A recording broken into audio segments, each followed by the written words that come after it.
gudoomiyaha maxkamadda sare ee Somaliland Yuusuf Ismaaciil Cali iyo wafdi uu hogaaminayo oo kamid ah guddiga cadaaladda ee Somaliland ayaa socdaal howleed ku maraya gobolka Saaxil waxaana ay dhageysteen dacwado la xidhiidha wiil dhalinyaro oo loo haystay falal argagixiso wiilkaasi oo ay maxkamaddu ku xukuntay 3 sano isla markaana wuxuu dacwadaasi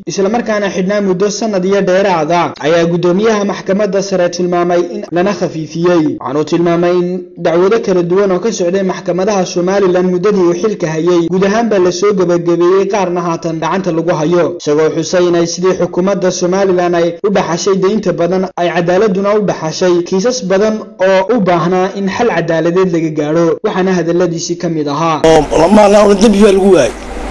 waxa lagu haystay arrimo iska fudud bay ahaayeen ruuxantii